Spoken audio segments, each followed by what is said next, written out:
We've come a long way since Freud first set out to explore the hidden contents of the human mind. No longer do we see the passive, taciturn analyst sitting at one end of the couch, out of sight from the patient, while the patient lies on that couch free associating, saying whatever comes to mind. On the other hand, the therapy that I practice now, experiential dynamic therapy, is directly derived from Freud's earliest work.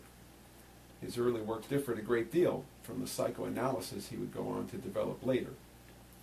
Influenced by a friend and colleague named Joseph Breuer, Freud was originally much more focused and more active in his sessions. In fact, he pressed the patient to remember disturbing events from the past, and not just to remember them, but to experience all the buried emotions associated with these negative and troubling memories. The patient, he said, must remember with emotion. Let me read to you from the first publication of Freud with Breuer. For we found, to our great surprise at first, that each individual hysterical symptom immediately and permanently disappeared when we had succeeded in bringing clearly to light the memory of the event by which it was provoked, and in arousing its accompanying affect, and when the patient had described that event in the greatest possible detail and had put the affect into words. Recollection without affect almost invariably produces no result. Now, obviously, that was a hopelessly unrealistic assessment of the first efforts.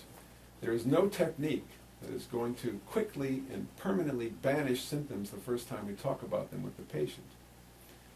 On the other hand, they were on the right track in the first place, and it's most unfortunate that Freud later took psychoanalysis in a direction that was increasingly passive and less concerned with emotional experience in the room, in the moment.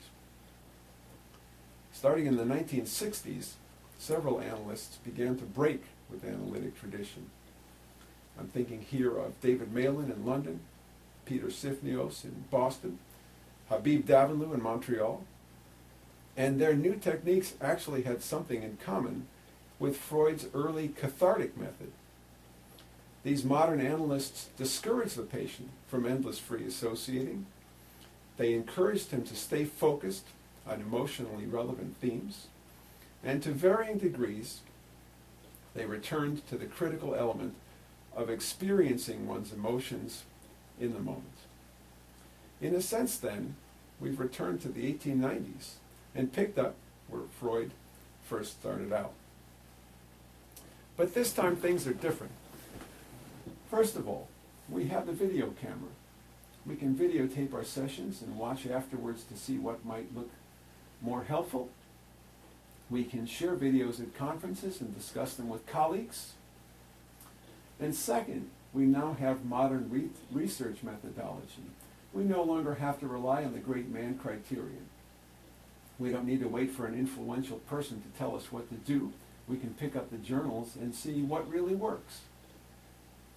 As it happens, there's a growing body of evidence supporting the notion we've had all along: remembering with emotion works.